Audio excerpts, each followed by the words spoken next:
1월 25일 정치회의 시작합니다. 국민의힘 윤석열 후보의 부인 김건희 씨의 새 통화 녹취록이 공개됐습니다. 조국 전 장관 딸은 부모를 잘못 만났다. 내 남편은 이 정권을 구하려다 배신당했다 등의 내용인데요. 조국 전 장관은 기가 막힌 발언이라고 불쾌감을 드러냈습니다. 온라인 포털에 프로필도 새로 등록한 김 씨는 곧 녹취록 관련 사과도 할 걸로 전해졌는데 윤 후보는 오늘 앞으로 뭘 할진 아직 나도 모른다고 했습니다. 민주당 송영길 대표가 긴급 기자회견을 열고 다음 총선에 나가지 않겠다고 했습니다. 대선과 함께 치러지는 국회의원 재보궐선거에도 후보를 내지 않겠다고 했는데요. 이재명 후보의 지지율 정체에 특단의 대책을 꺼낸 겁니다. 이 후보는 송 대표의 결단에 감사드린다. 국민이 인정해 주실 거라고 화답했죠. 반면 국민의힘은 선거에 임박해 이런 발표를 하는 건 진정성이 부족하다고 했습니다. 국민의당 안철수 후보가 오늘 신년 기자회견을 열었습니다. 야당 후보 중 누가 더 좋은 정권 교체를 해낼 수 있는지가 중요하다며 현재 지지율이 상승세인지 주춤한지는 설 이후에 분석이 가능할 거라고 했습니다. 정의당 심상정 후보는 법원의 방송금지 가처분 신문에 직접 출석했는데 양자 토론은 소수자의 목소리를 배제해서 민주주의 원칙을 훼손하고 있다고 주장했습니다. 오늘 준비한 소식 많습니다. 들어가서 본격적으로 정치부회의의 문을 열겠습니다.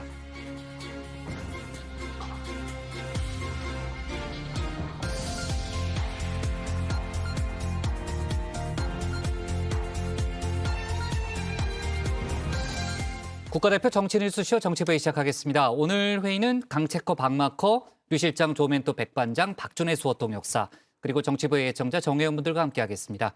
속보 실시간 반영하면서 열어놓고 회의를 진행하죠. 강체커는 두 번째인데 좀 편안하죠? 아니에요? 네, 아닙니다. 아니에요. 알았어요. 뭐 준비되면 나가서 이제 발제 준비하고요. 네. 류 실장, 조금 전 들어온 속보인데요. 교육부가 김건희 씨 논문 관련해서요. 국민대 감사 결과를 발표했죠. 네, 그렇습니다. 교육부는 국민대에 대한 특정 감사를 통해서 김건희 씨에 대한 겸임교원 임용이 부적절했다는 입장을 내놨습니다. 규정에 따라서 부적정했다라고 아까 얘기했고요. 부적정했다고 했습니다. 네. 규정에 따라서 면접을 해야 함에도 하지 않았고 학력과 경력을 사실과 다르게 기재했는데도 심사 과정에서 내용을 구체적으로 확인하지 않았다고 했습니다. 교육부는 국민대에 기관 경고를 하기로 했습니다. 네, 자 이따가 다시 한번 좀 얘기를 해보고요. 오늘 민주당 송영길 대표가 긴급 기자회견을 열어서 여러 가지 쇄신안을 발표했잖아요. 제가 이제 헤드라인에서도 몇 가지 얘기를 했는데 그중에 윤미향 의원 등에 대한 제명안을 신속히 처리하겠다. 이런 내용도 있죠. 네, 그렇습니다. 송 대표는 오늘 국회 윤리심사자문위에서 제명을 건의한 윤미향, 이상직, 박덕흠 세 의원의 제명안을 신속 처리하겠다고 했습니다. 그러면서 국민의힘의 협조를 요구했는데요. 윤석열 후보는 사과가 먼저라면서 시민단체의 회계 부정을 막을 수 있는 윤미향 방지법을 추진하겠다고 했습니다. 네, 오늘 여야 대선 주자들도 활발한 일정을 소화했는데요. 차근차근 짚어보겠습니다. 그럼 강혜연의 뉴스픽5부터 오늘의 정치부회의 출발하겠습니다.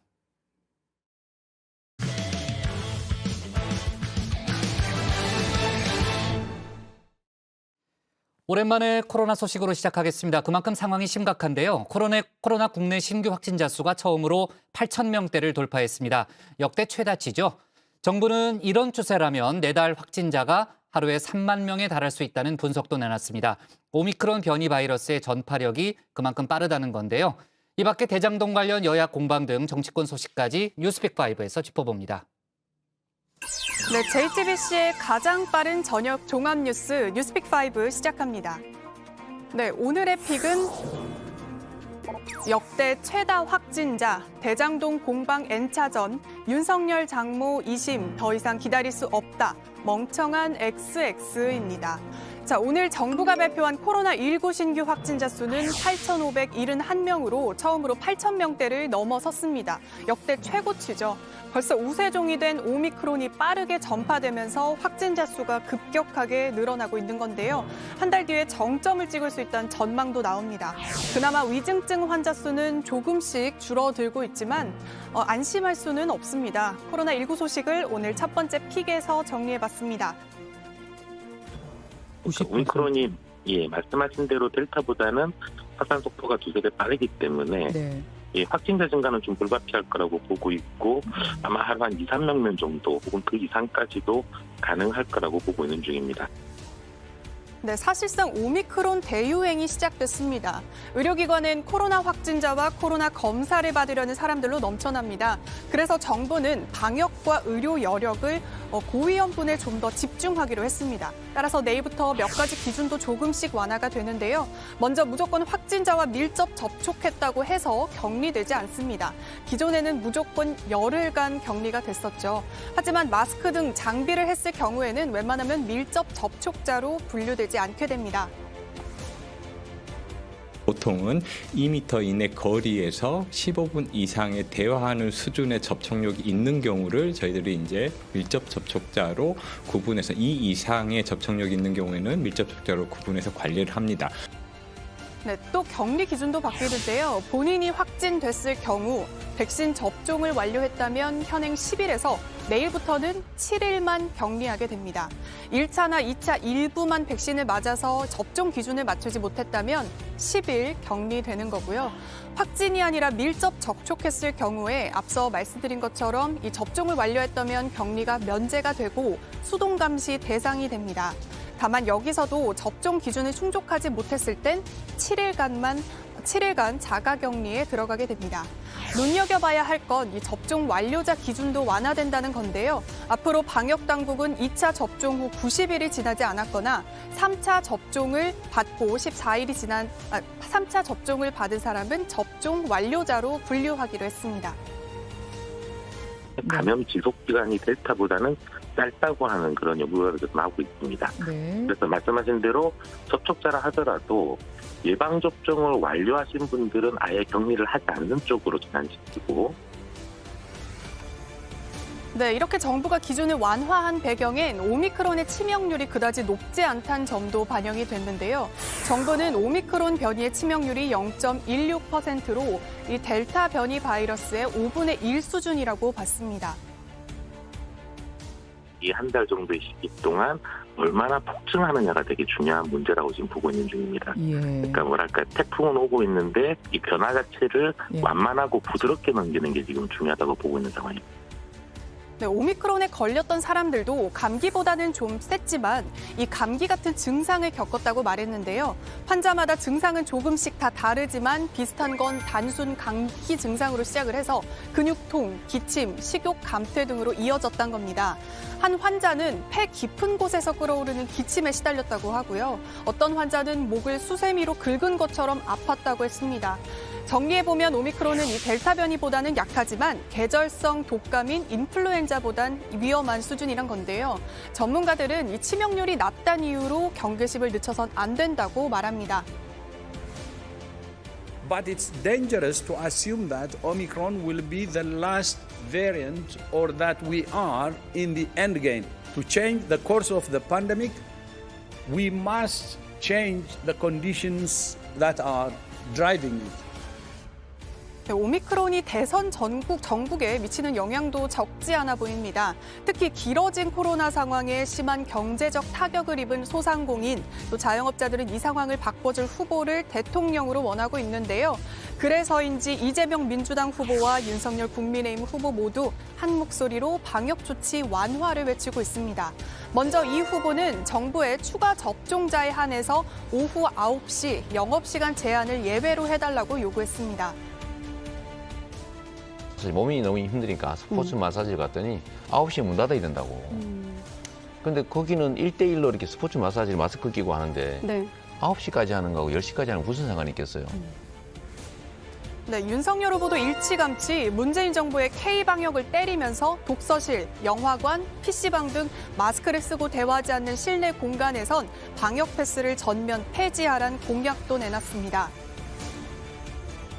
아마 9시 영업 제한을 한다면은 그거는 우리 국민들을 빨리 집에 들어가게 하고 자유롭게 이제 못 돌아다니게 해서 또 하나의 이제 기본권인데 그걸 그렇게 제한을 해가지고 과연 이 방역 정책에 큰 도움이 됐는지 그런 걸 생각을 해봐야 됩니다.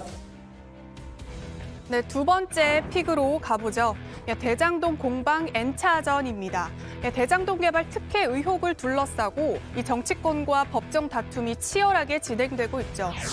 서울중앙지검은 어제 이른바 50억 클럽에 연루된 의혹을 받는 곽상도 전 국민의힘 의원을 불러서 조사했습니다. 지난해 11월 조사 이후 2달 만인데요.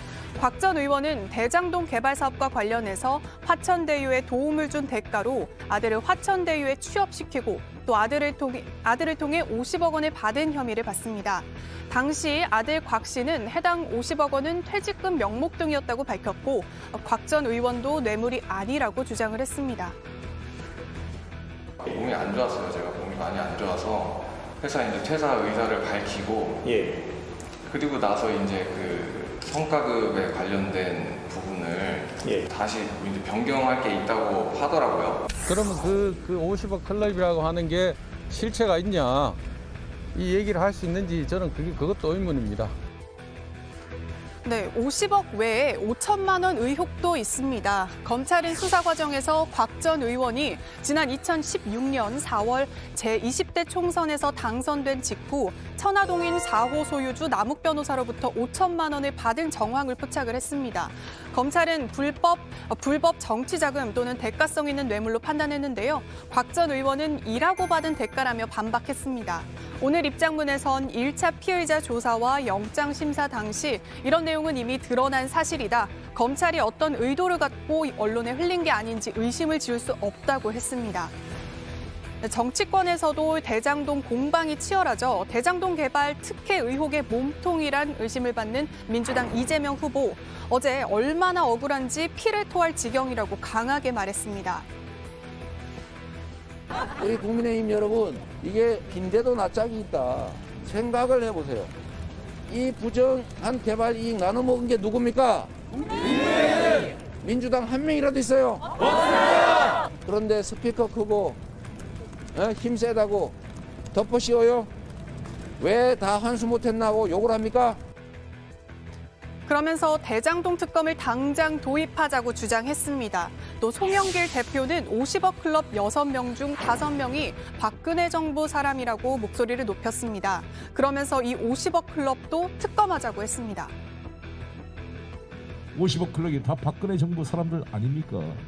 근데 왜 이거를 한 번도 소환도 하지 않고 수사도 하고 있지 않습니까?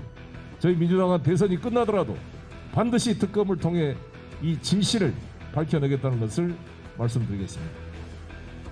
그러자 국민의힘은 맞받았습니다. 김기현 원내대표는 억울하면 특검 받아라라고 강조했습니다.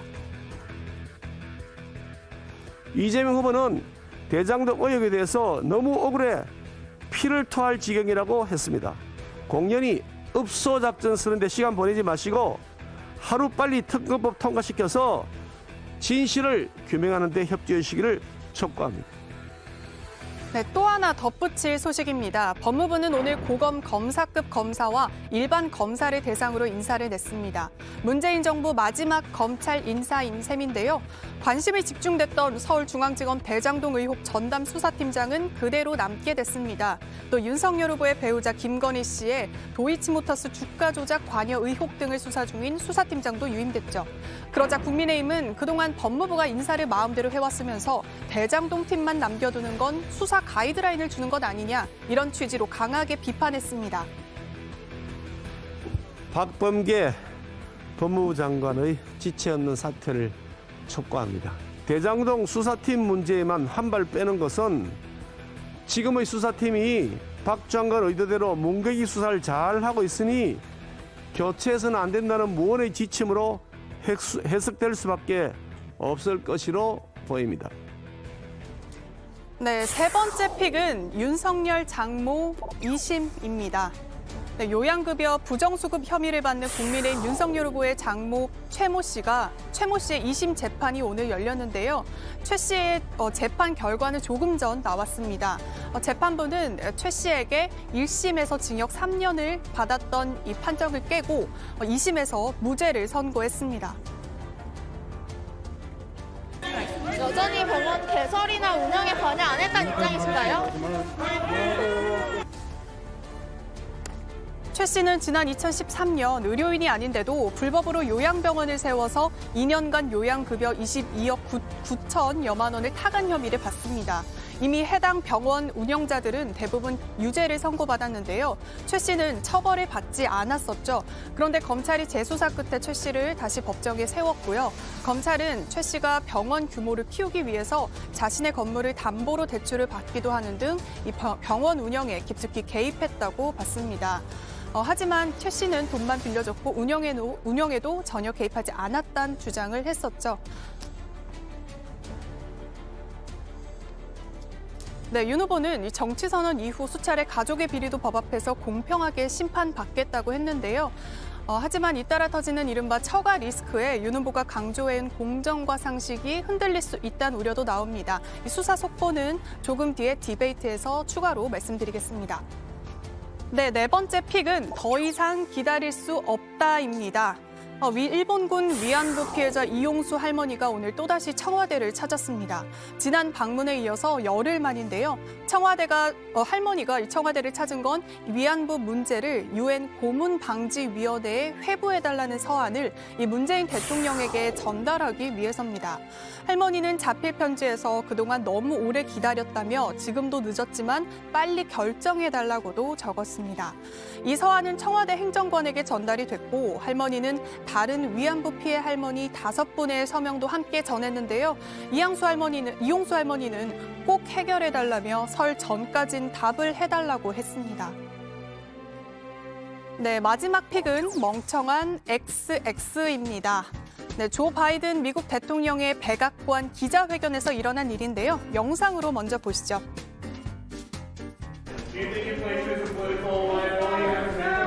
That's a great asset. More inflation. What a stupid. 네, 바이든 대통령이 한 기자의 질문에 저렇게 대놓고 욕을 한 게 포착이 된 겁니다. 현재 백악관에서 해당 영상은 삭제됐지만 이미 널리 퍼진 뒤였죠. 해당 기자는 보수 성향으로 알려진 폭스뉴스 소속인데요. 평소에도 공격적인 질문을 자주 해서 바이든 대통령과 껄끄러운 사이로도 알려져 있습니다. 네, 하지만 바이든 대통령의 공개 욕설 논란 이번이 처음이 아닌데요. 지난 2010년 부통령으로 재직하던 시절에 있었던 일입니다. 버락 오바마 전 대통령이 건강보험 법안에 서명을 하는 순간 F로 시작하는 욕설을 속삭인 것이 그대로 방송을 타서 논란을 빚기도 했습니다. 네, 월요일 뉴스픽 여기까지입니다. 돌아가서 원픽 뽑아보죠. 뉴스픽 5였습니다. 네, 자 앞서 제가 속보로 저희가 간단히 다루긴 했는데요. 자, 그 내용을 조금 더 추가적으로 얘기를 해보겠습니다. 오늘 오후에 이제 2가지 속보가 나왔습니다. 하나는 이제 교육부가 국민대에 대한 감사 결과를 발표했고, 또 이제 윤석열 후보의 장모 최 씨에 대한 법원의 판결도 오늘 오후에 이제 속보가 나왔는데요. 먼저 이제 국민대 관련한 얘기를 좀 해볼게요. 자, 그 특정감사 내용이 구체적으로 오늘 이제 그 특정감사 결과를 발표한 건데 구체적으로 어떤 내용입니까? 네, 일단 교육부가 국민대를 상대로 한 특정 감사 결과를 공개를 했는데요. 김건희 씨가 겸임교원 지원서에 학력과 경력을 다르게 기재를 했는데도 국민대가 심사 과정에서 이를 구체적으로 확인하지 않았다고 지적을 했습니다. 또 비전임 교원의 임용 시에도 규정에 따라서 면접 심사를 실시해야 하는데 김 씨를 비롯한 2명에 대해서는 같은 대학 출신이라는 이유로 면접을 하지 않았다는 점을 문제 삼았습니다. 박사학위 논문 심사 과정에서도 논문심사위원을 조교수 이상의 교원으로 위촉을 해야 하지만 전임 감사 1명이 포함됐다, 이렇게 밝히기도 했습니다. 교육부는 국민대에 대해서 기관 경고를 하고 김 씨의 비전임 교원 임용 심사 과정의 문제와 관련해서 국민대 임용 규정에 따라 임용 지원서의 학력, 경력 사항을 검증하고 필요한 조치를 하라고 요구했습니다. 국민대의 비전임 교원 임용에 관한 규정에 따르면 비전임 교원이 임용 시 진술한 내용이나 제출한 서류에 허위 사실이 발견될 시에는 발령 일자로 임용을 취소한다고 돼 있습니다. 네. 자, 그리고요. 일단 그 윤석열 후보의 장모 최 씨에 대한 재판도 좀 짚어볼게요. 역시 이제 오후에 나온 속보인데 자, 1심에서는 징역 3년이 선고됐고 실형이 선고됐고 법정 구속까지 됐는데 오늘은 무죄 선고가 내려졌네요. 네, 그렇습니다. 이미 해당 병원 운영자들은 대부분 유죄 선고를 받았는데 최 씨는 당시에 처벌을 받지 않았습니다. 그런데 검찰이 재수사 끝에 최 씨를 다시 법정에 세운 건데요. 검찰은 최 씨가 병원 규모를 키우기 위해서 자신의 건물을 담보로 대출을 받는 등 병원 운영에 깊숙이 개입했다 이렇게 봤습니다. 하지만 최 씨는 그동안 돈만 빌려줬고 운영에도 전혀 개입하지 않았다 이렇게 주장해왔죠. 오늘 법원이 이런 입장을 종합적으로 판단한 걸로 보입니다. 네. 자, 일단 그 재판부의 판단 내용을 보니까요. 공모가 인정되지 않는다라는 그런 내용이었다고 하고요. 검찰은 이제 무죄 선고가 납득되지 않는다라는 그런 입장을 비쳤다고 하니까요. 아마도 상고하지 않을까라는 이제 그런 생각이 듭니다. 그 이후에 이제 최 씨의 변호인이 기자회견을 열었는데 특정한 정치적 목적이 있는 편향성 있는 수사였고 윤석열 흔들기 수사였다는 그런 입장을 냈다고 합니다. 자, 장모가 이제 지금 저희가 얘기한 요양급여 부정수급 외에도요, 또 다른 사안으로 재판을 받고 있는 것도 있죠. 네, 그렇습니다. 최 씨는 지난 2013년 토지 매입 과정에서 약 340억 원이 저축은행에 예치된 것처럼 잔고증명서를 위조한 혐의 등으로 현재 별도의 재판을 받고 있는데요. 최 씨 측은 잔고증명서를 위조한 건 맞지만 공범에게 속은 것이다 이렇게 주장하고 있습니다. 네. 자, 코로나 얘기를 좀 해볼게요. 지금 이제 오미크론 확산세가 만만치 않습니다. 대유행이 시작됐다는 얘기가 나오고 있고요. 오늘 벌써 이제 8,000명대를 돌파했고 다음 달에는 3만 명이 가능하다는 그런 얘기가 전문가들 입에서 지금 나오고 있잖아요.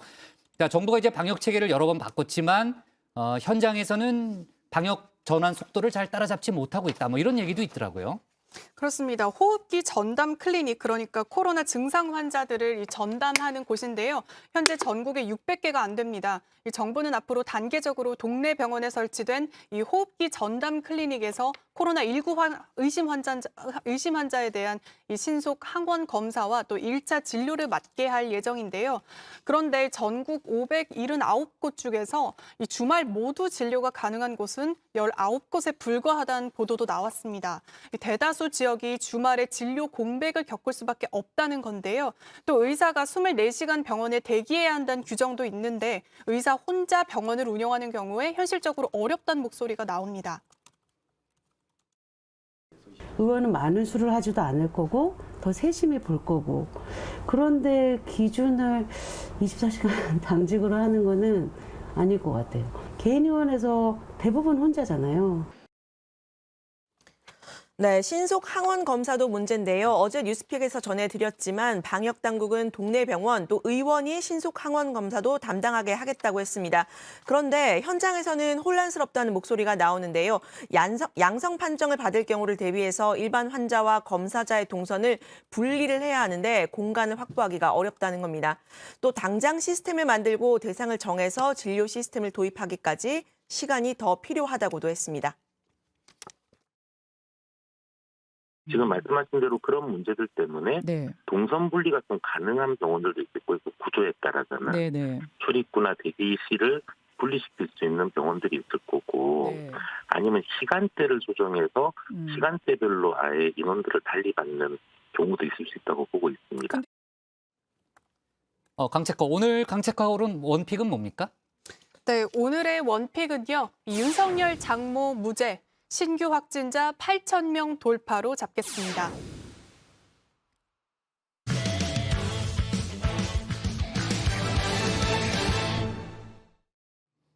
네, 국민의힘 윤석열 후보의 부인 김건희 씨 관련해 새로운 녹취록이 공개됐는데요. 윤석열 후보는 문재인 정권을 구하려다 배신당했다. 조국 전 장관이 말을 잘못해서 딸 조민 씨가 고생하고 있다는 내용 등이 담겼습니다. 현안에 대한 김 씨의 발언이 여러 가지 논란이 되는 가운데 김 씨의 등판이 임박했다는 그런 얘기도 나오고 있는데요. 관련 소식을 유정아 상황실장이 정리했습니다. 대통령 선거에 반대말은 뭘까요? 정 의원님들이라면 금방 맞추실 것 같은데 영부인 선거 아니고요. 정답은 바로 대통령 앉은 거입니다. 네, 영부인 선거 정답은 아니었지만요. 이미 대선 후보의 배우자, 대선판의 핫 이슈가 됐죠. 국민의힘 윤석열 후보의 부인 김건희 씨가 포털 사이트에 새 프로필을 등록을 했습니다. 자세히 보시면 전시기획자라는 소개와 함께 단발머리에 검은 정장 그리고 고개를 약간 왼쪽으로 튼 사진을 올렸는데요. 어제 본인이 직접 참여해서 바꿨다고 되어 있습니다. 김 씨의 본격적인 등판이 임박했다 얘기가 나왔는데요. 윤석열 후보는 일단 프로필은 부인이 직접 올린 게 맞다고 했습니다. 글쎄 저도 아침에 뭐 기사를 보고 제가 여기 올라오기 전에 제 아내한테 전화를 했습니다. 본인이 직접 올렸는데 뭐 간단하게 올려놨더라고요. 그래서 좀 더 좀 상세하게 올릴 생각이라고 그 얘기를 저도 지금 막 듣고 올라왔습니다. 네, 김 씨가 공개 활동을 하게 되면 득과 실은 어떨까요? 한번 따져보려고 하는데요. 김 씨가 처음으로 공개석상에 선 건 지난달 27일 허위 이력 관련 사과 기자회견이었습니다. 최근 7시간 녹취록과 관련해서 설 전, 그러니까 이번 주에 사과 입장을 밝힐 거다 이런 보도도 나왔는데요.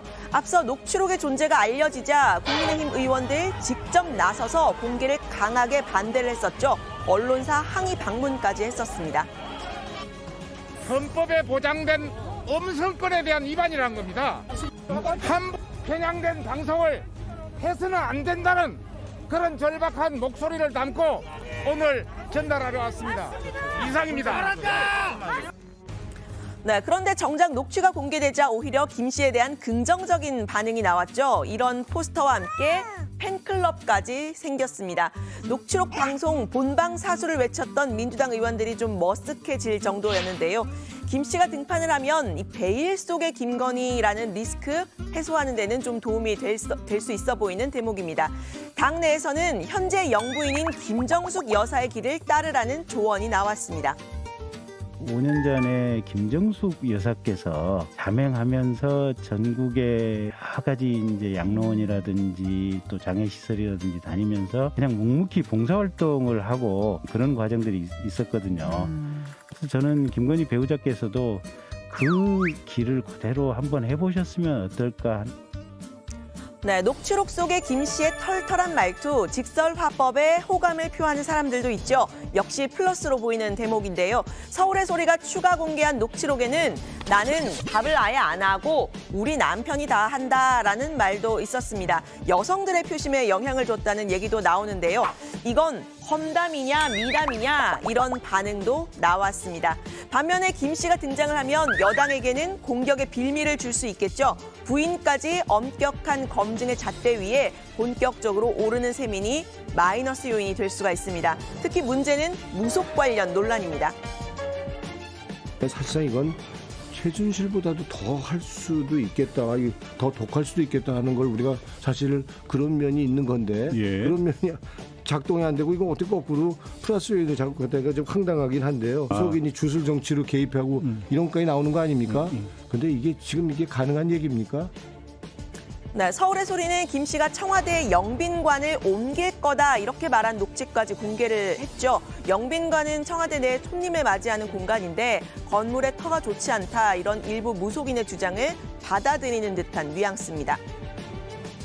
내 아는 그 도사 중에 그 사람이 청와대 들어가자마자 영빈관을 옮겨야 된다 하더라고. 옮길 거야. 옮길 거예요? 네, 국민의힘은 상대방의 말에 맞장구 쳐주는 정도의 대화다 이렇게 일축했는데요. 무속인 건진법사를 소개한 게 김건희 씨다 이런 보도에 이어서 공적인 의사결정에 김 씨가 또 김 씨 주변의 무속인들이 영향을 미칠 가능성을 보여주는 것 아니냐 지적이 나왔습니다. 민주당은 이 최서원 씨의 국정농단을 능가한다고 했고요. 국민의힘은 과잉된 표현이라고 했습니다. 스스로 남편을 꼭두각시 만들고 본인이 후보라도 되는 것처럼 생각하는 듯합니다. 무속의 힘에 이끌려 선거 캠프를 좌지우지하던 최순실을 뛰어넘는 왕순실 시대가 나오는 일은 절대 없어야 할 것입니다. 한 8시간 중에서 4, 5분 무속에 대해서 얘기를 했다 그래서 김건희 씨의 삶이 무속에 대해서 대단히 무슨 깊은 관심을 가지고 있다. 이렇게 표현하는 것은 과잉된 표현 아니냐. 네, 김 씨의 말투 좋게 보면 털털하지만 또 다른 시각으로 보면 좀 거칠죠. 마이너스 요인이 될 수 있는 대목인데요. 녹취록 속에 김 씨가 언급했던 사람들 하나같이 불쾌감을 드러냈습니다. 홍준표 의원과 유승민 전 의원이 굿을 했다는 김 씨의 발언. 홍 의원이 즉각 반발했죠. 내 평생 굿을 한 적이 없다라고 말이죠. 먹을 게 있으니 잔치판에 온 것이다. 이렇게 평가절하한 김종인 전 총괄 선대위원장 역시 불쾌감을 그대로 표현했습니다. 일반 국민이 과연 저런 언행을 하시는 분이 사실 대통령의 부인으로 적합하겠느냐 하는 이런 여론을 갖다 만드는 잘못을 일단 저질렀다고 봐요. 네, 김 씨가 녹취록에서 긍정적으로 말한 사람도 황당했다면서 부정적인 반응을 보였는데요. 여권 인사지만 사실은 우리 편이다라고 한 사람 유인태 전 국회 사무총장입니다. 윤 후보는 검찰총장 시절에 차 한잔한 적이 있지만 김 씨와는 일면식이 없다고 말을 했습니다. 유인태 의원 같은 사람은 우리 편이다. 이제 겉으로 드러내지는 않지만 많이 도와주고 있다. 그 실제로 그렇다 그러면 그런 걸 보완을 지켜야지 그렇게 폭로하면 어떡합니까? 네, 김 씨의 이런 거침없는 언급에 몸을 낮춘 건 윤석열 후보였는데요. 특히 홍준표 의원과 유승민 전 의원, 국민의힘의 원팀을 위해서는 꼭 필요한 사람들이죠. 이렇게 말을 했습니다. 어쨌든 이 녹취록에 의해서 좀 마음이 불편하신 분이나 상처받으신 분에 대해서는 저도 국민의 입장에서 늘 죄송하게 생각을 하고 있습니다. 네, 윤석열 후보는 부인 김건희 씨의 프로필 등록 공식 일정을 염두에 둔 거냐 이런 질문에 이렇게 답을 했는데요. 글쎄 뭘 할지는 저도 아직 잘 모르겠습니다. 네, 윤 후보와 김 씨의 관계 사적으로 부부 관계지만 대통령에 당선이 된다면 일부 공적인 관계로 노출이 되겠죠. 윤 후보는 선거운동을 강요할 수 없다. 영부인 호칭도 없애자 이러면서 김 씨의 자유로운 활동을 존중하는 모습인데요. 종종 김 씨의 행동에 대해서 분명하게 설명하거나 해명해내지 못하는 모습도 보이고 있습니다. 지난해 김 씨가 소위 줄리 의혹에 대해서 뉴스버스와 인터뷰했을 때도 또 김 씨의 허위 경력 의혹이 불거졌을 때도 일정한 거리를 두는 모습이었는데요. 김건희 여사께서 직접 육성 인터뷰를 하셨던데. 제가 아침에 일찍 행사 나오느라고 한번 챙겨보겠습니다. 부분적으로는 모르겠습니다만은 전체적으로 허위 경력은 아니고 아마 그 회사가 제자들하고 같이 했던 거로 기억이 되는데요. 그렇게 제가 들었는데요. 네, 그럼에도 불구하고 김 씨의 녹취록 계속 추가 공개가 되고 있습니다. KBS는 새 녹음 파일을 공개를 했는데요. 서울의 소리 이명수 기자가 김 씨의 회사에서 강연을 했을 때 녹음한 파일입니다. 조국 전 장관이 말을 잘못해서 딸 조민 씨가 고생하고 있다. 조민 씨가 무슨 잘못이냐? 부모를 잘못 만난 게 잘못이다. 이런 취지로 말을 했는데요. 윤 후보는 조국 전 장관 수사의 책임자죠. 조 전 장관은 기가 막힌 발언이라고 평했습니다. 부모와 딸을 이간질한다. 정치에 관심이 없다는 분이 참 영악하다라고도 말을 했는데요. 이 녹음 파일에는 윤 후보가 진짜 죽을 뻔했다. 이 정권을 구하려다가 배신당했다. 이런 표현도 담겼습니다. 앞서 윤 후보가 했던 말과 괴를 같이 하는 발언으로도 해석이 됩니다.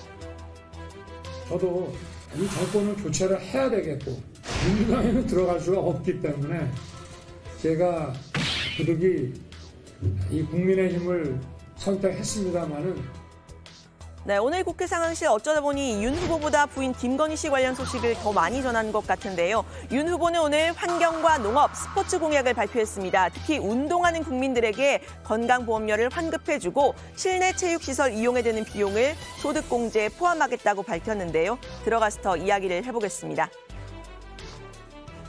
국민 스포츠 앱 시스템을 구축해서 열심히 운동하여 건강을 관리하는 국민께 연간 의료비 절감액을 국민건강보험료에서 환급할 수 있도록 하겠습니다. 아울러 실내 체육시설 이용료에 대해 소득공제를 적용하겠습니다. 네, 이런 가운데 건진법사로 알려진 무속인 전모 씨. 김건희 씨 회사 코바나 컨텐츠의 고문으로 재직했다는 명함이 공개가 되면서 논란이 일고 있는데요. 무속인 관련 논란 계속되고 있는 겁니다. 친여 성향의 유튜브가 의혹을 폭로하면 민주당은 공격하고 국민의힘은 방어하는 이런 구도인데 공격이 계속되면 역풍을 맞을 수 있다. 이런 주장도 국민의힘에서 나왔습니다. 오늘 발제는 이렇게 정리합니다. 김건희 등판 임박, 득과 실은. 윤석열, 문재인 구하려다 배신, 녹취 추가 공개. 네, 자 본격적인 얘기를 이어가기 전에요. 오늘이 이제 베이징 올림픽 D-12잖아요. 이제 지금 막 들어온 소식을 보면 정부 대표로 황희 문체부 장관이 올림픽에 참석한다는 그런 속보가 들어왔습니다. 그동안 여러 가지 얘기가 있었어요. 뭐 유은혜 부총리가 간다든 뭐 여러 가지 좀 얘기가 있었는데 이제 황희 장관이 정부 대표로 참석한다는 그런 속보가 들어왔고요. 이 밖에 이제 박병석 국회의장도 그 올림픽 기간에 중국을 방문합니다. 그래서 이제 상무위원장 초청으로 중국을 방문해서요. 개막식에도 참석하고 한국 선수단도 격려하는 그런 일정을 소화하게 되는데 이제 박병석 의장이 이제 의전 서열 2위잖아요. 그러니까 박병석 의장이 감으로써 어느 정도 또 좀 격을 좀 맞추는 이제 그런 측면도 있어 보이는데 아무튼 정부의 공식적인 그런 대표는 황희 장관으로 결정됐다는 그런 속보가 들어왔습니다. 자, 류 실장이 이제 마지막에 얘기했지만요. 건진법사로 알려진 무속인 전모 씨가 김건희 씨 회사 고문이었다는 그런 명함이 공개됐죠, 강채커. 그렇습니다. 유튜브 채널 열린 공감 TV가 공개한 내용인데요. 명함을 보시면 이 코바나 컨텐츠 회사의 고문 전 땡땡이라고 되어 있습니다. 여기에 나오는 주소는 과거 회사 주소라고 하는데요. 열린 공감 TV는 김건희 씨와 건진법사 전모 씨가 오랫동안 알고 지낸 것 아니냐는 의혹을 제기했습니다. 국민의힘은 명함에 대해선 인정을 했습니다. 이양수 수석 대변인은 전 씨가 전 씨를 홍보해 주겠다고 해서 고문 직함을 쓰라고 한 적은 있지만 출근하거나 활동한 사실이 없고 월급 등 대가를 받은 적도 없다고 했습니다. 네, 전 씨의 명함이 나왔다는 말에 윤석열 후보는 고문이라는 건 금시초문이다 이렇게 말을 했는데요. 국민의힘 김재원 최고위원은 방어에 나섰습니다. 코바나 컨텐츠 직원은 많아야 두세 명이라면서 고문이 무슨 의미가 있냐라고 했는데요. 관련된 검증도 큰 의미가 없다면서 의혹을 제기하는 여권을 향해서 마구 덮어 씌우니까 신빙성이 없다고 했습니다. 그러면서 현 여권에서도 무속과 완전히 무관한 게 아니다라면서 이런 얘기를 했는데요. 직접 들어보시죠. 설성 스님이라고 계셨거든요. 그분이 김대중 대통령의 당선을 마쳤다 해가지고 동교동계 정치인들은 거기가 거의 성지처럼 생각하고 나중에 한화갑 전 대표께서도 네. 대선 출정식을 하면서 현불사 그 설성 스님을 모셔놓고 그 식을 하고 했거든요. 이런 것이 그렇게 대단한 거냐 저는 모르겠어요. 뭐 검증을 하든 뭐 친했든 말든. 네. 그리고요. 여권에서는 건진법사 전 씨와 김건희 씨가 같은 장소에 있는 동영상도 공개했죠? 네, 그렇습니다. 열린민주당 김의겸 의원은 건진법사 전모 씨가 2015년 코바나 컨텐츠 주관 전시회 VIP 행사에 참석했다는 사진과 영상을 공개했습니다. 전 씨가 최소 7년 전부터 김 씨와 잘 아는 사이였다고 주장한 겁니다. 앞서 김 씨의 줄리 의혹을 실명 증언한 안혜욱 전 대한초등학교 태권도협회장도 오늘 방송인 김어준 씨가 진행하는 라디오 방송에 재등장했는데요. 1997년 가을 김건희 씨가 라마다 르네상스 호텔 2층 회랑에서 열렸던 전시회에 초대해줘서 다시 만났다고 했습니다. 그 자리에서 모친 최모 씨를 소개해줬다고도 했는데요. 인터뷰 말미에는 비선 실세하고 내가 만나는 게 운명인지 모르겠는데 내가 최태민 최순실 부녀하고도 여러 번 만난 적이 있다고 주장했습니다. 네, 국민의힘에선 여권에 계속된 무속 관련 공세를 강하게 비판했습니다. 이준석 대표는 오늘의 운세 보는 독자들은 다 주술과 무속에 빠진 거냐면서 단지 사진을 찍었다는 공세를 바탕으로 윤 후보가 무속에 빠져 있다고 믿는 사람은 별로 없을 것이다라고 주장을 했는데요. 특히 민주당과 여권이 김건희 씨를 무속 프레임으로 엮는 건 역풍을 맞을 수 있다 이렇게 이야기하기도 했습니다. 국민들이 이런 이슈, 그러니까 민주당이 집권 여당인데도 불구하고 결국에는 야당 후보의 배우자를 공격하면서 이런 도덕성도 아니고 무슨 뭐 주술, 무속 이런 식으로 프레임을 전쟁을 시작하는 것은 굉장히 비열하다는 인식을 하고 있는 것 같습니다.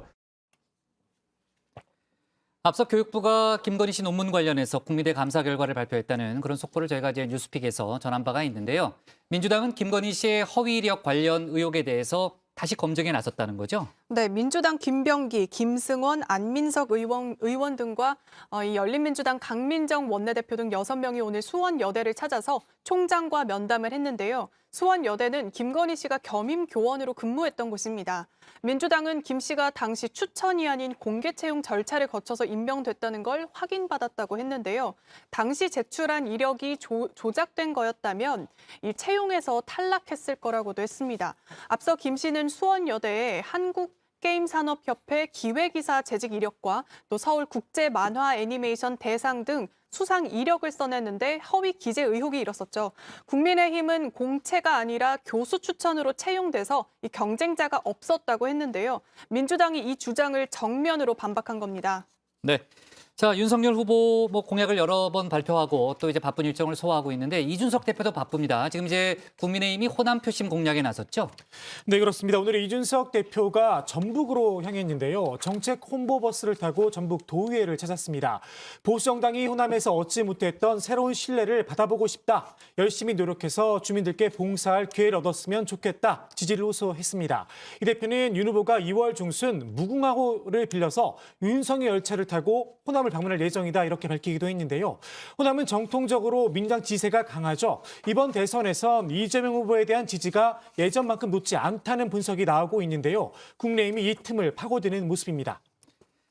자, 좋습니다. 오늘 발제 이렇게 정리하겠습니다. 김건희 등판 임박, 득과 실은, 윤석열 문재인 구할에다 배신, 녹취 추가 공개로 제목을 잡겠습니다.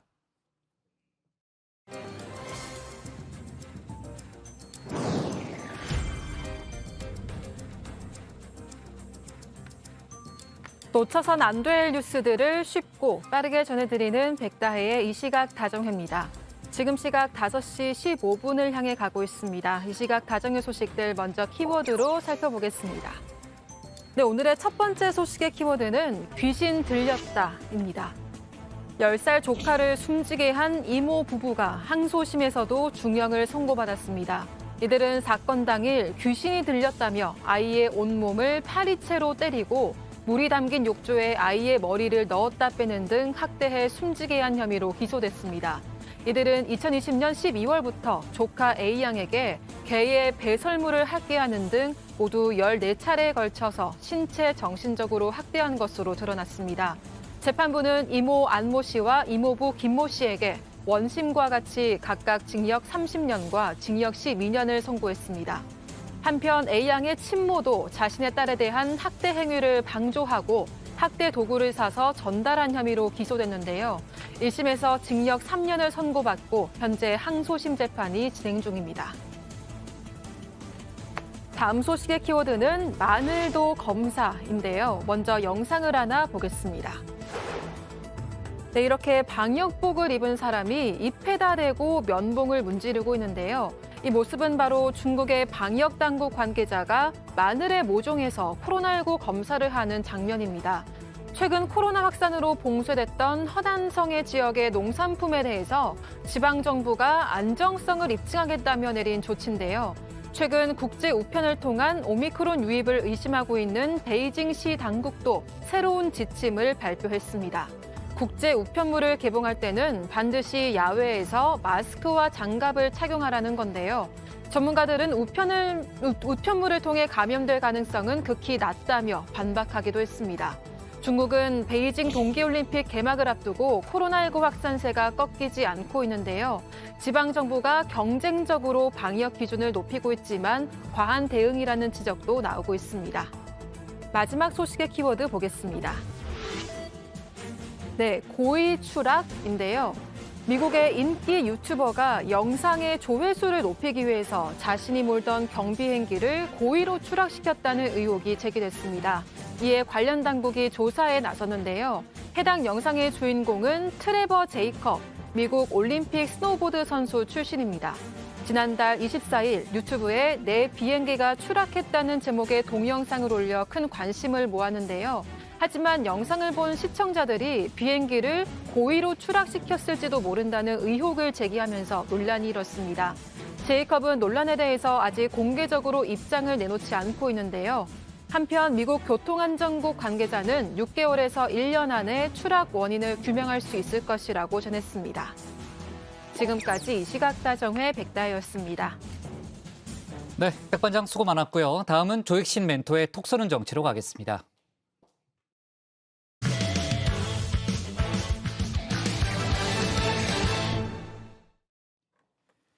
민주당 이재명 후보가 어제 큰절을 하고 눈물을 보이며 절박한 심정을 호소했죠.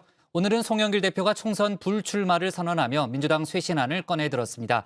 86세대의 용태론과 함께 서울 종로 등 민주당의 귀책 사유가 있는 재보선 지역에는 공천을 하지 않겠다고 밝혔는데요. 승부수가 과연 통할 수 있을까요? 관련 내용을 톡쏘는 정치에서 짚어봅니다.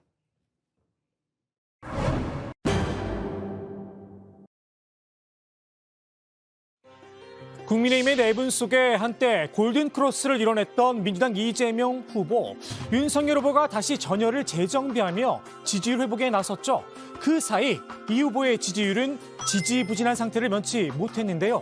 보시는 것처럼 30% 중반에서 박스권에 갇힌 모양새입니다. 당장 이번 대선의 향배를 가릴 설 연휴가 일주일도 채 남지 않은 상황이죠. 그 전에 여론을 역전시킬 돌파구가 필요한데요. 여론조사 동료운동까지 벌이고 있지만 큰 효과를 보지 못한 듯 싶습니다.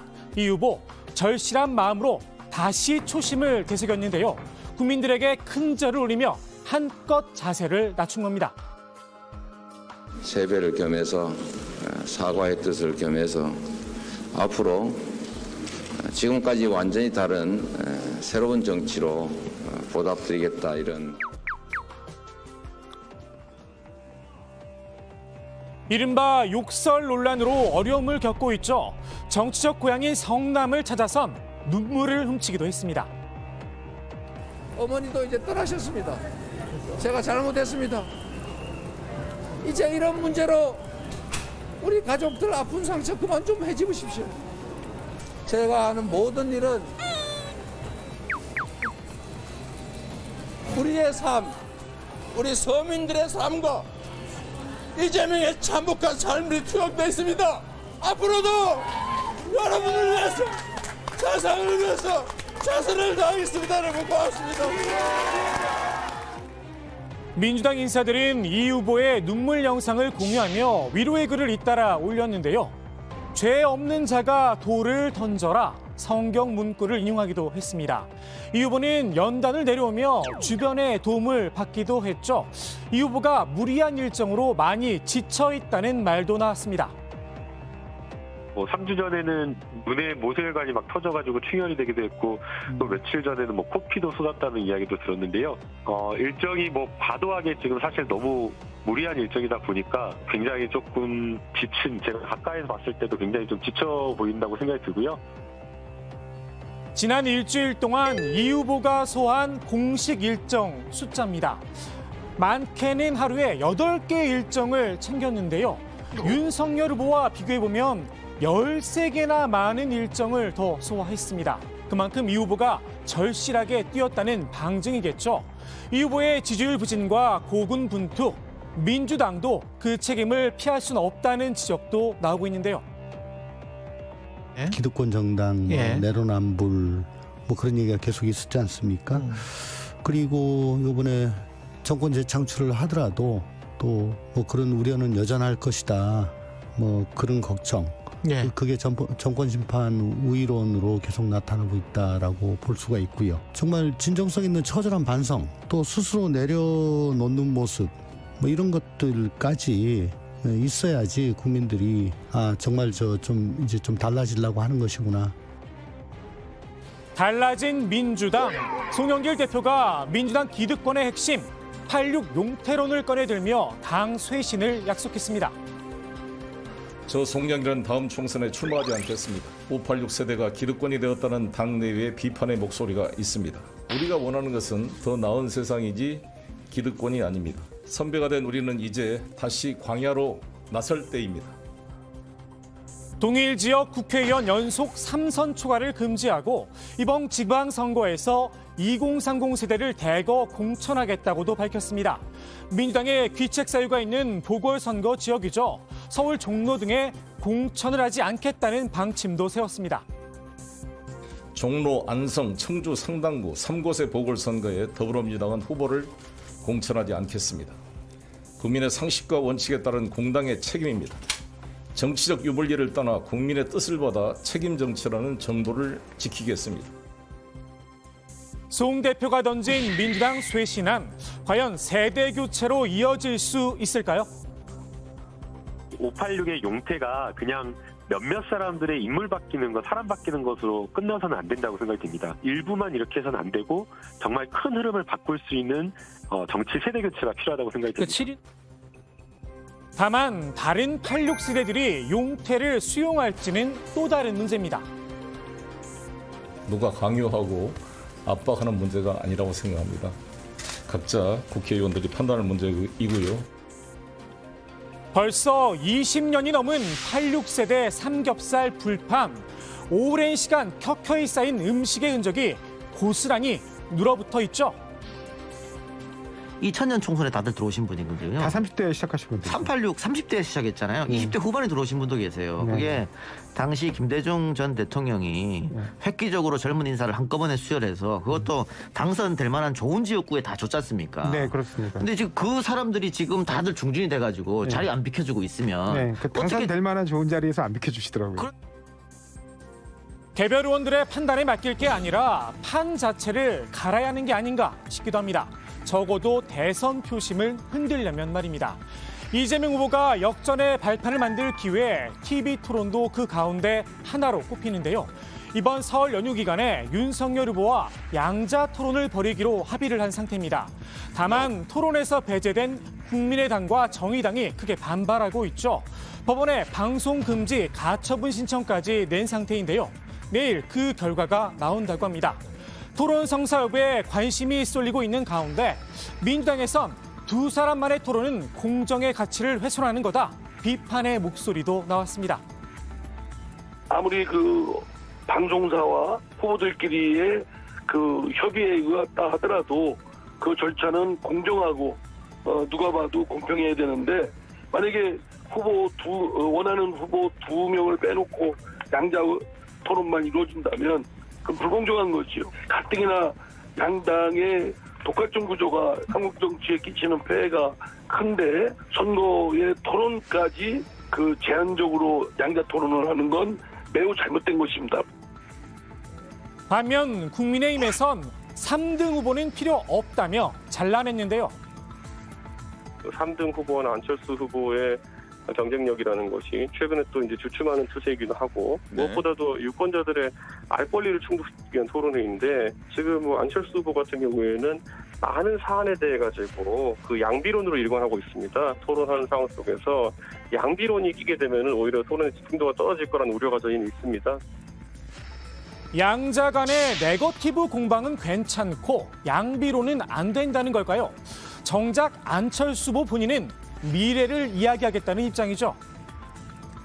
제가 미래 이야기를 계속하게 되면 두 사람 간의 어떤 네거티브 공방 같은 게 빛이 바래겠죠. 아마 그래서 서로 불편해하시는 것 아닌가 싶습니다.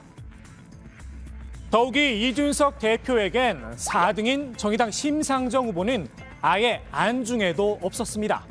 정의당은 양자 토론을 강행하면 당력을 모아 토론회장에서 저지투쟁에 들어갈 거다 경고의 메시지를 내놓은 상태인데요. 양자 토론이 과연 양강 후보에게 득이 될지는 토론 내용을 지켜봐야 할 듯합니다. 이번 대선 후보 TV 토론의 시작은 이제 양자 대결인데요. 사실은 뭐 양자 대결 토론 구도가 득이 될 수도 있고요, 실이 될 수도 있습니다. 그래서 양쪽 모두 제대로 검증이 안 된다면 오히려 국민들의 마음이 다른 곳으로 돌아설 수도 있다라는 거 기억하셨으면 좋겠고. 이재명 후보 입장에선 진보 지지층 결집도 중요하죠. 검찰 공화국을 거론하며 이런 이야기까지 꺼냈는데요. 제가 지면 없는 죄 만들어서 감옥 갈 것 같습니다, 여러분. 검찰 공화국이 열립니다, 여러분. 검찰 정말로 무서운 존재입니다. 왜 검찰 수사만 받으면, 특수부 수사만 받으면 자꾸 세상을 떠납니까? 그럼 문재인 정부의 검찰 개혁은 실패한 거냐? 당장 물음표가 따라붙었습니다. 공수처도 만들었는데 결국 정권 바뀌게 되면 결국은 뭐 이런 일이 벌어질 것이다라는 얘기는 사실상 그 민주당이 해온 그 검찰 개혁이 실패로 끝났다는 것을 자인하는 말이기도 하고 갑자기 또 왜 이 말씀을 하시는지 잘 모르겠거든요. 김건희 씨 녹취록을 보게 되면 뭐 내가 정권 잡으면 다 죽었다, 가만 안 둘 것이다라는 그런 취지의 발언도 있었고, 윤석열 후보가 만약 그런 검찰 출신의 대통령이 된다면, 그리고 또 윤석열 후보 곁에 있는 많은 검찰 출신들의 그런 어떤 수사 행태가 우려되는 어떤 그런 측면에서 나온 발언이라고. 국민의힘에선 도둑이 재발절인 게 아니냐 공세도 펼쳤는데요. 내가 교도소 갈 것 같다라는 뭐 그런 합리적인 본인의 전과사범으로서 느끼는 경험적으로 전과사범이 느끼는 합리적인 공포감이 아닐까. 그리고 그 점에 대해서 이야기를 했는데 우리 당은 도둑이 재발절이다고 이야기했잖아요. 저는 그냥 형사처벌을 여러 번 받으신 이재명 후보자의 합리적인 경험적 공포감이라고 생각합니다. 이재명 후보가 다시 입장을 밝혔습니다. 검찰공화국을 우려한 것일 뿐 본인 이야기를 한 건 아니다. 선을 그은 겁니다. 저의 문제가 아니고 이 검찰공화국이 다시 열리지 않을까. 그런 그 우려를 그렇게 표현했던 거지. 뭐 제 얘기를 한 건 전혀 아니었습니다. 특히 형사사법 권력을 남용하는 거는 정말로 위험한 것이거든요. 최후 보루 아니겠습니까? 인권을 지키는. 그래서 그런 점에 걱정을 제가 말씀을 좀 드렸던 겁니다. 이재명 후보, 박스권을 깰 돌파구를 마련할 수 있을까요? 아마 이 후보의 심정 이렇지 않을까 싶습니다. 오늘의 톡손 한마디 이렇게 정리합니다. 정말 좋은데 어떻게 표현할 방법이 없네. 네. 자, 앞서 국회 상황실에서 오늘 그 윤석열 후보의 부인 김건희 씨 관련한 추가 녹취가 공개됐다는 얘기를 저희가 했었는데요. KBS 보도를 통해서 관련된 내용이 알려졌죠. 지금 국민의힘 선대본부가 지금 이제 입장문을 냈는데요. KBS의 보도는 이제 다자간 대화의 몰래 녹음분을 누설한 불법 행위이기 때문에 이제 법적 대응을 하겠다는 이제 그런 내용입니다. 이제 통신비밀보호법에 따르면 이제 여러 사람과의 대화를 몰래 녹음하거나 청취하거나 공개하거나 누설하는 행위가 다 이제 불법으로 돼 있는데 KBS가 이를 먼저 공개하는 건 이해되지 않고 법적 처벌 대상이 된다는 그런 내용이고요. KBS와 보도 기자에 대해서 법적 대응을 하겠다는 입장을 지금 막 국민의힘이 선대본부로 돼 있네요. 지금 선대본부 공보단이 입장을 알려왔습니다. 자, 관련된 속보 간단히 좀 다뤄봤고요. 민주당 송영길 대표가 이제 자신의 불출마 또 종로 등 무공천을 발표하면서 민주당 새 신안을 오늘 내놨잖아요. 이재명 후보도 관련한 입장을 내놨죠. 네, 그 이재명 후보는 먼저 그 송영길 대표가 그 차기 총선에 불출마하겠다고 밝힌 데에 대해 안타깝다는 입장을 밝혔는데요. 정치인에게 국회의원직이란 정말로 중요한 거의 전부라면서 이걸 포기하겠다니 마음이 많이 안타깝다는 겁니다. 어제 이른바 7인회가 임명직을 안 하겠다고 선언을 했죠. 오늘은 당이 동일 지역 국회의원을 3선을 금지하는 법안을 만들기로 했는데요. 이 후보는 지금부터 정말로 변하겠다. 이렇게 살점도 떼어내고 있으니까 한 번의 기회를 더 주시면 정말 열심히 하겠다고 지지를 호소하기도 했습니다. 네, 반면 국민의힘 윤석열 후보는 과연 진정성이 있느냐 평가절하했는데요. 윤 후보의 말 직접 들어보시죠. 선거에 임박해가지고 이런 전격적인 이런 발표를 하는 것에 대해서 국민들이 그 진정성이나 이런 것들을 판단하실 것이 아닌가. 네, 권영세 선대본부장도 민주당이 정치개혁을 하고 싶다면 선거 기간 동안 중립 내각을 구성해야 한다 목소리를 높였습니다. 정의당도 비판적인 입장을 냈는데요. 특히 서울 종로와 안성, 청주 상당 보궐선거에 후보를 내지 않기로 결정한 데에 대해서 당연한 결정이다 날을 세웠습니다. 민주당 스스로 중대 비위와 같은 원인을 제공한 상황에서 무공천으로 생색을 내는 일은 없어야 한다는 겁니다. 민주당은 무소속 윤미향 이상직 의원 그리고 국민의힘 박덕흠 의원의 제명도 신속히 추진하겠다고 밝혔죠. 그렇습니다. 송영길 대표는 국회 윤리심사자문위에서 제명 건의를 의결한 윤미향, 이상직, 박덕흠 의원의 제명안을 신속히 처리하겠다고 밝혔는데요.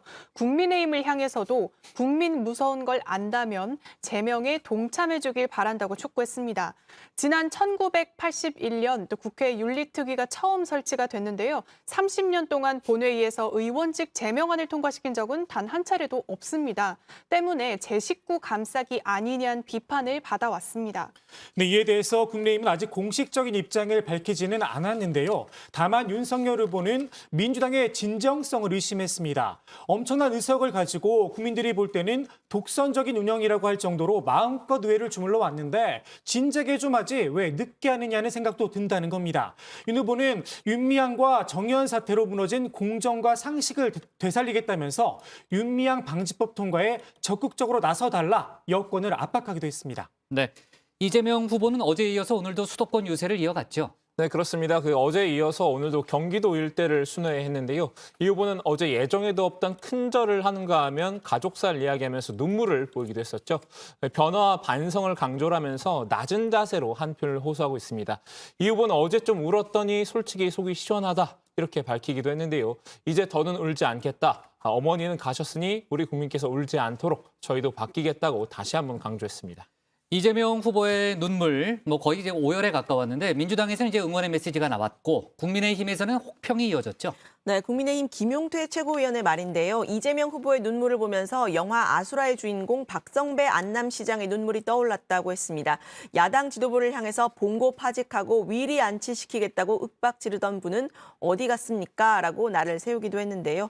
홍준표 의원도 청년의 꿈에 쇼도 기가 막히게 잘해요 라는 짧은 댓글을 남겼습니다.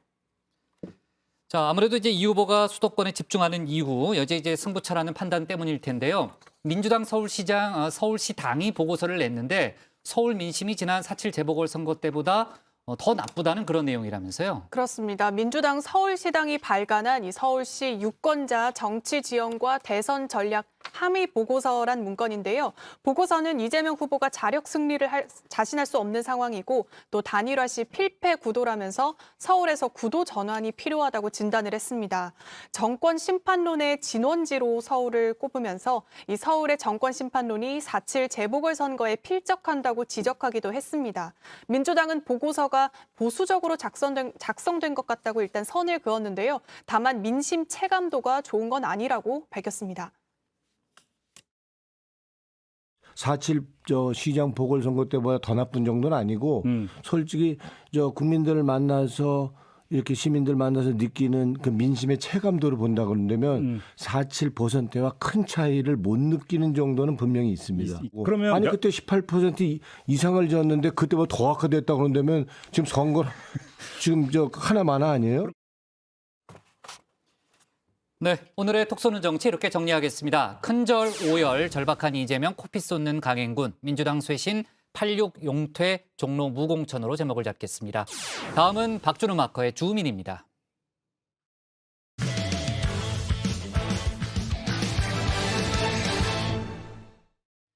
국민의힘 홍준표 의원이 자신을 공격하는 윤석열 후보 측 인사들에 대해 연일 불쾌감을 드러내고 있습니다.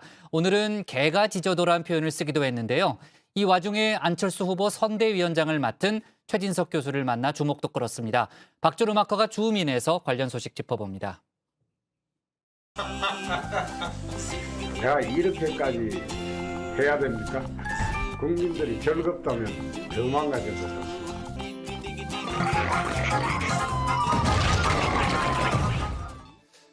과거 홍준표 의원이 앵그리버드로 변신했던 장면이죠. 이른바 홍그리버드입니다. 홍 의원이 공개석상에서 짙은 눈썹 문신을 하고 나타나면서 얻었던 별명이기도 한데요. 앵그리버드 캐릭터의 눈썹과 닮았다면서 말이죠. 주민이 선정한 첫 번째 오늘의 인물 홍준표 의원인데요. 홍 의원의 현재 심리 상태 문자 그대로 성난세입니다. 네, 윤석열 후보와 원팀이 되겠다고 조건을 내걸었다가 윤석열 측 인사들로부터 융단 폭격을 당하고 있습니다. 네, 결국 원팀 논의는 죽도 밥도 안 된 데다가 홍 의원은 완전히 새가 되는데요. 이랬다가 저랬다가 왔다 갔다 나갔다가 경험받다 장난하나 나 완전히 새됐어. 홈그리버드가 선대본에 입성하기 위해 내건 조건들 2가지 같은 3가지였습니다. 먼저 최재형 전 감사원장의 전략 공천을 요구했는데요. 국정 운영 능력을 담보할 만한 조치의 일환으로 말이죠. 여기에 처가 비리 엄단 선언도 추가했습니다. 하지만 홈그리버드의 요구는 구태의벽 앞에 가로막혔습니다. 지도자로서 걸맞는 행동을 해야 합니다. 구태를 보인다면은 지도자로서의 자격은커녕 우리 당원으로서의 자격도 인정받지 못할 것임을 명심해야 합니다. 거기에 윤석열 측으로 분류되는 인사도 수문장으로 등장했습니다. 김용남 전 의원인데요. 홍 의원에게 무속 이미지를 덧주셨습니다. 윤 후보의 아내 김건희 씨의 말을 빌려서 말이죠. 이 바닥에서 어디 누굴 붙하고 나한테 다 보고 다 들어와. 홍준표도 구태석이면? 그럼. 유승민도? 그럼.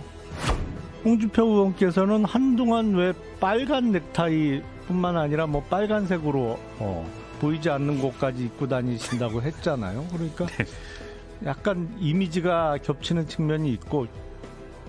홍준표 의원 빨간 속옷에 대해선 이렇게 해명했었던 바 있죠. 최근에 어이가 없는 게 거기에 왜 내 속옷이 들어갑니까? 나는 무속 안 믿어요. 아니 그게 붉은색에 대한 그 의미가 내 옛날에 한번 이야기한 게 있는데 정의와 열정이라는 의미입니다. 도와주려다가 체면만 구긴 홍 의원 잔뜩 화가 난 모양입니다. 홍준표 전용 SNS 같은 커뮤니티죠. 청년의 꿈에 윤석열 캠프를 향한 불쾌감을 쏟아냈습니다.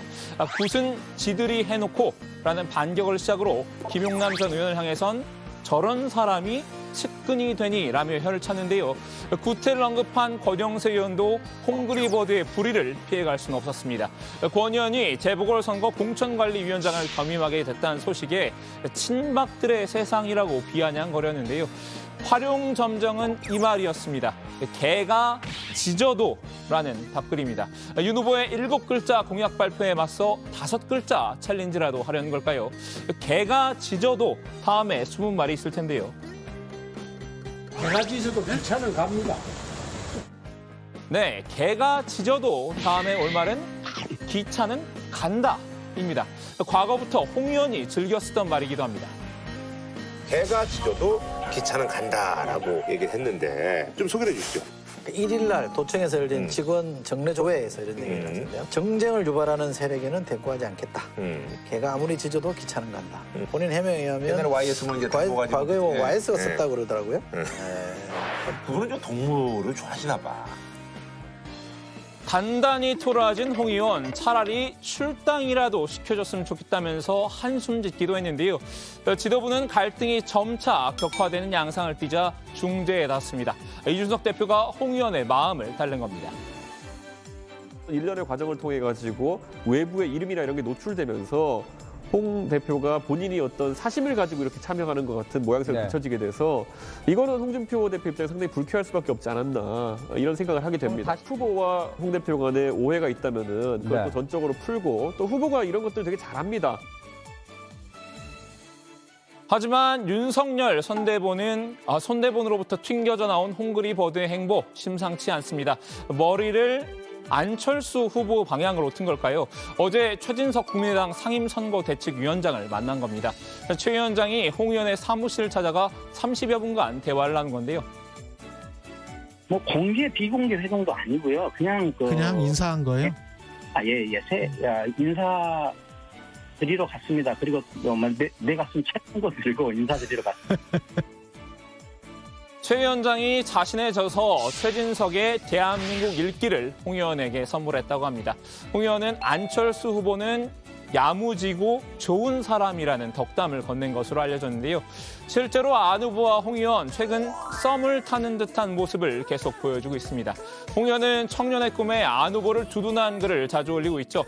양대 정당의 후보들 중 한 명만이라도 정상이었다면 좋겠다는 글에 홍 의원이 안철수는 정상이라고 답하기도 했었는데요. 안 후보도 기다렸다는 듯 화답하면서 열애설에 불을 지폈습니다. 제가 흥결이 없으니까 그렇게 말씀하신 것 같고요. 적절한 비유인지 모르겠습니다만 먼 눈에는 뭐만 보인다는 말이 있듯이 아마 저를 정상이라고 보신 홍 의원님도 정상인 셈이죠. 홍 의원이 최 위원장을 만난 시점이 살짝 묘한 것 같죠. 이렇게 안, 홍 두 사람이 서로 핑크빛 기류를 물씬 풍기고 있는 데다 홍 의원이 윤석열 캠프와 대립각을 세우는 와중이었는데요. 만남의 시점상 홍 의원이 안 후보와 손을 잡으려는 것 아니냐는 관측이 나올 법도 합니다.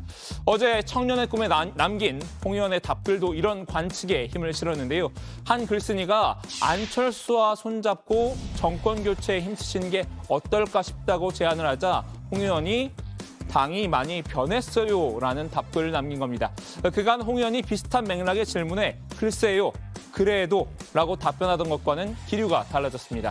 물론 홍 의원이나 안 후보는 확대 해석은 경계했습니다. 어제 아마 인사 차원에서 간 걸로 알고 있습니다. 최진석 당선대위원장께서 정치를 하시던 분이 아니시지 않습니까? 그러다 보니까 우리나라 정치권에서 영향력이 있는 분들 한 분 한 분 짧게라도 만나서 인사드리고 대화하고 싶다고 그런 말씀을 하셨습니다. 사실 홍 의원이 당외 인사인 안 후보를 선뜻 지원하기는 쉽지 않겠죠. 다만 홍 의원이 안 후보와 윤 후보의 단일화를 위해 메신저 역할을 할 가능성은 있을 텐데요. 누구에게 표를 몰아줄 때 더 확실하게 정권 교체가 되는지, 누가 여당 후보를 압도적으로 이길 수 있는지에 대한 국민적 판단이 있어야 합니다. 주민이 선정한 두 번째 오늘의 인물 안철수 후보입니다. 오늘 신년 기자회견에서 한 말입니다. 단일화를 염두에는 두고 있는 모습인데요. 단 조건이 있죠. 안일화가 아닌 이상 단일화는 없다는 점을 분명히 하고 있습니다. 가능성이 없죠. 가능성이 0%다. 네, 없습니다. 그럼에도 불구하고 이렇게 단일화 된다면 안일화가 맞다 이런 말씀하시는 거고요. 네, 정확한 해석이십니다. 설사 홍준표 의원이 나선다고 해도 설득이 어려울 것 같은 완고한 태도군요. 사실 국민의힘이나 윤석열 후보의 입장도 안 후보와 마찬가지입니다. 단일화보다 자강론에 무게를 싣고 있는데요. 오늘 한때 이달 27일에 두 후보 측 인사들이 만나 첫 단일화 토론회를 연다는 보도가 나왔었죠. 윤 후보는 즉각 부인했습니다. 과거에 세준이었던 정권교체 동행위원회에 우리 김동철 부위원장님이 나가신다고 언론에 저게 보도가 됐는데, 제가 판단하기로는 본인이 과거에 그 안철수 후보와 당을 함께 했기 때문에 순수한 그 개인적인 의견을 아마 얘기하실 거고, 우리 당의 입장이나 천대본의 입장이나 저와는 무관하다는 것을 좀 알아주셨으면 좋겠습니다. 여기에 안 후보 측 인사로 참석을 예고했던 이신범 전 의원도 불참 소식을 알렸는데요. 결국 단일화 토론회는 단순 해프닝으로 끝난 셈입니다. 자, 오늘은 붕 떠버린 홍준표 의원과 안철수 후보의 안일화 일변도 소식 전해드렸는데요. 주민 한마디는 이렇게 정리하면 될 것 같습니다. 홍그리버드의 개가 지려도, 그리고 안철수의 철수는 없다. 네, 자, 안철수 후보가 오늘 신년 기자회견을 열었습니다. 확실한 정권 교체가 필요하다, 이렇게 강조를 하면서도 반사 이익에 기댄 닥치고 정권 교체는 또 위험하다, 이렇게 얘기를 했고요. 어떤 게 더 좋은 정권 교체인지가 중요하다는 그런 얘기를 했습니다. 결국은 이제 본인 주도의 그런 이제 정권 교체를 아마 얘기한 거고요. 그다음에 이제 문재인 대통령이 지키지 않았던 광화문 대통령 시대도 열겠다라는 그런 얘기도 했습니다. 자, 그밖에 이제 신년 기자회견에서 나왔던 얘기를 좀 종합해 보면은 조멘토 정치 보복을 금지하겠다는 그런 내용도 있었죠. 네, 그렇습니다. 안 후보는 보복은 보복을 낳고 다시 새로운 보복을 잉태시키게 된다면서 정치 보복을 금지하겠다고 밝혔는데요. 범법자에 대해서는 단호하게 처리하겠지만 일부러 뒤를 뒤져서 상대방을 공경에 빠뜨리는 비열한 정치는 제가 확실하게 끊겠다, 이렇게 약속을 했습니다. 이를 통해 단절과 부정이 아닌 개선과 발전의 역사를 써나가겠다, 이렇게 밝혔습니다. 네, 교육과 노동, 공적 연금 개혁도 강조했는데요. 안 후보는 교육 개혁 없이 새로운 시대에 적응하고 초격차를 만들어낼 인재를 키워낼 수 없고, 노동 개혁 없이 기술과 산업의 변화를 따라갈 수 없다면서 교육 개혁과 노동 개혁이 성공한다고 해도 공적 연금의 불평등 구조로는 후보는 국민의 마음을 하나로 뭉칠 수 없다 이렇게 주장을 했습니다. 그러면서 욕을 먹고 돌을 맞더라도 진짜 개혁을 통해서 기득권과 싸우면서 청년들과 서민 대중을 보호하고 잘못된 것을 하나하나 반드시 바로잡아 나가겠다고 목소리를 높였습니다. 앞서 저희가 이제 톡쏘는 저체에서 얘기를 해봤습니다만 민주당 송영길 대표가 민주당의 책임이 있는 재보궐선거 3개 지역구에 후보를 내지 않겠다라는 그런 입장을 밝혔잖아요. 안철수 후보가 국민의힘도 그렇게 해야 한다 이런 입장을 내놨다는 거죠? 네, 앞서 송영길 대표는 종로, 안성, 청주 상당구 3곳의 보궐선거에 민주당은 후보를 공천하지 않겠다고 무공천을 선언을 했죠. 공천 포기는 당장 아픈 결정이지만 민주당이 책임 정당으로 한 단계 더 성장할 수 있는 계기가 될 것이라고 말했는데요. 안 후보는 민주당의 조치가 당연하다면서 국민의힘에도 마찬가지 조치를 요구했습니다. 들어보시죠. 그 민주당이 책임 소지가 있는 곳에 공천을 하지 않겠다는 것은 너무나도 당연합니다. 그리고 또 마찬가지로 저는 국민의힘도 본인들의 잘못으로 생긴 재보궐선거에는 후보를 내지 말아야 된다고 저는 그렇게 생각합니다. 안 후보는 재보궐 5곳의 후보 공천을 위해 공모를 진행 중이라고 밝혔는데요. 2월 초까지 좋은 후보를 받고 있다고 전했습니다. 그리고 이제 최진석 국민의당 상임선대위원장이 안철수 캠프에 합류한 배경을 밝혔잖아요. 엄밀히 말하면은 3고 초력까지는 아니고 2고 초력 끝에 합류한 거네요. 근데 그 안철수 후보가 최 위원장을 영입하기 위해서 3고초를 했었다. 이런 설이 있었는데요. 그 최 위원장이 2번이라고 정정했습니다. 윤석열, 이재명 후보를 향해서는 이분들이 정권을 잡으면 우리 사회가 과거에 사로잡힐 것이라면서 선대위 합류 배경을 밝혔습니다. 반면 최 위원장은 안철수 후보가 국가 경영에 대한 기본적인 지식이 굉장히 두껍게 준비가 돼 있다고 지켜 세웠는데요. 들어보시죠. 그 정치를 10년 하신 동안에 내공이 단단히 쌓였다는 느낌을 줬어요. 그래서 저는 좀 그리고 또 인간적으로 좀 정직하고, 네. 그러니까 국가 경영 전반에 대한 이해가 아주 분명하고, 정직한 좀 매력으로 느끼고, 저하고 꿈이 같았습니다. 어떤 꿈인가요? 우리나라가 한 단계 더 도약해야 된다. 선도 국가를 이루어야 된다. 네. 자, 앞서 저희가 얘기했던 대로 심상정 후보는 오늘 방송금지 가처분 신문에 직접 출석을 했고 결론은 이제 내일 나옵니다. 저희가 내일 속보를 통해서 좀 다뤄볼 예정이고요. 국가혁명당 허경영 후보도 역시 이제 TV 토론에 참여시켜달라는 주장을 하고 있는데 국민의힘 조경태 의원이 비슷한 주장을 하니까 고맙다라는 뜻을 밝히기도 했습니다. 자, 오늘 주민 제목 이렇게 정리하겠습니다. 홍준표, 윤석열 측 겨냥, 개가 짖어도 안철수 향해선 야무지고 좋은 사람으로 제목을 잡겠습니다. 오늘 정치부에는 여기까지 하겠습니다. 저희는 내일 오후 4시 반에 다시 찾아뵙겠습니다.